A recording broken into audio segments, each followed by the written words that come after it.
আসসালামু আলাইকুম virtual viewers, সবাই কেমন আছেন? আশা করছি সবাই ভালো আছেন।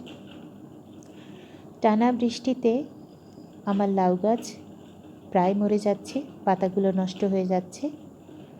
আমার কচি যে লাউগুলো আসছিল সেগুলো পোকা ধরেছে, প্লাস পচে যাচ্ছে। তো আমি যেটা করছি, এগুলো সব কেটে ফেলে দেব। এর সাথে আমি যেটা করতে চাই, পুরনো পাতা, হলুদ পাতা যেগুলো পচে গেছে, অর্থাৎ গাছটাকে ক্লিন করে নিতে হবে। এই যে দেখুন, লাউগুলো কত বড় হয়ে যেত, কিন্তু প্রায় 2 সপ্তাহ ধরে বৃষ্টি হওয়াতে এগুলো নষ্ট হয়ে গেছে। তো আমি এখন যেটা করতে চাই, গাছটাকে ক্লিন করে এটাতে ওষুধ দিব ইনশাল্লাহ, তখন হয়তো এটা ঠিক হয়ে যাবে। তবে বলে রাখছি, ওষুধ দেওয়ার আগে অবশ্যই প্রোটেকশন নিতে হবে। প্রোটেকশন বলতে ওষুধ যাতে হাতে পায়ে না লাগে, চোখে মুখে না যায়, সেই জন্য মাস্ক পরে নিতে হবে, গ্লাভস পরে নিতে হবে। তো যাই হোক, আমি প্রথমে 30 লিটার একটা বালতিতে পানি নিব। পানিটা একটু সেঁকে নিচ্ছি, কারণ হচ্ছে আমি যে মোটর ইউজ করব সেটাতে কোনো রকম ময়লা থাকলে মোটরটা নষ্ট হয়ে যায়। ইতিমধ্যে আমি একটা মোটর নষ্ট করেছি, যার জন্য আমি এটা ছেঁকে নিচ্ছি। তো প্রথমেই সেই পানিতে আমি গুলিয়ে নেব একটা ছত্রাকনাশক, কারণ দেখতেই পাচ্ছিলেন আমার গাছের অবস্থা। তো ছত্রাকনাশক দিচ্ছি, এটা নিয়েছি ম্যানসার, আমি আমার পরিমাণ মতো দিয়েছি। আপনারা বুঝে দেবেন, কাজ করতে করতে এটা অভিজ্ঞতা হয়ে যাবে। আর আমি ইমিটাফ গোল্ড দিচ্ছি।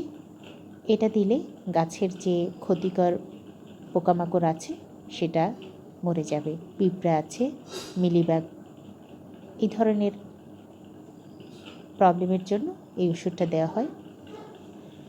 তো আমি এটার 1 ml পার লিটার দিচ্ছি। এখানে 30 লিটার আছে, আমি 3 কর্ক দিয়ে নিয়েছি। তো এর সাথে আমি অ্যাড করব একটা হরমোন। আমি এটা ফ্লোরা নিয়েছি, এর আগে আমি ইউজ করতাম ফুলকলি, যেটাতে আমি ভালো ফলন পেয়েছি, বাট ফ্লোরা অনেকে সাজেস্ট করেন। তাই এখানে আমি গ্লাভস খুলে নেওয়ার কারণ হচ্ছে, এটা এক ধরনের হরমোন, এটা হাতের তেমন কোনো ক্ষতি করে না। বাট এর আগে কিন্তু আমি গ্লাভস পরে নিয়েছিলাম। আমার ফেস শেল্ড আছে, যেটা কিনা আমাকে দেখা যাচ্ছে না, সেই জন্য দেখতে পাচ্ছেন না। তো যাই হোক, এটা আমি পরিমাণ মতো দিয়ে দিচ্ছি। আমি আরেকটু বাড়িয়ে দিচ্ছি, কারণ আমার কাছে মনে হচ্ছিল এটা পরিমাণে একটু কম হয়ে গেছে। কারণ আমি ছাদের সবগুলো গাছে দিব, শুধুমাত্র লাউ গাছে দিব সেটা না। আপনারা আমার বাগান দেখেছেন, তো সেই সবগুলো গাছে দেব। সবগুলো গাছে কিন্তু কিছুটা ক্লিন করে নিয়েছি, অর্থাৎ পুরনো পাতা।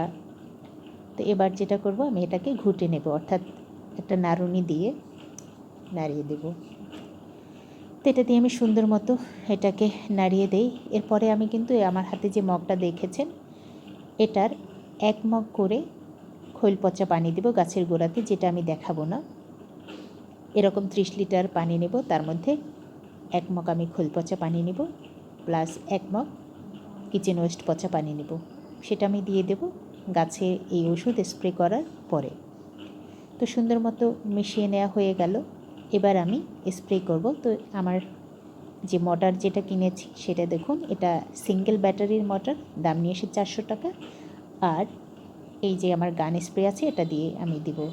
বলে রাখি, গান স্প্রে এবং পাইপের দাম আলাদা। আমি ডাবল মোটর, একটা মোটর ছিল ডাবল ব্যাটারি, তো সেটা নষ্ট হয়ে গেছে। তো যাই হোক, এভাবেই করে আমি সমস্ত গাছে সুন্দর মতো ওষুধটা দিয়ে দেব। গাছের অবস্থা বেশি খারাপ হলে সপ্তাহে 1 বার করে দিবেন। এরকম 2 সপ্তাহ কিংবা 3 সপ্তাহ দিলে ইনশাল্লাহ গাছ ঠিক হয়ে যাবে। তো আপনারা তা ট্রাই করুন। Thank you so much.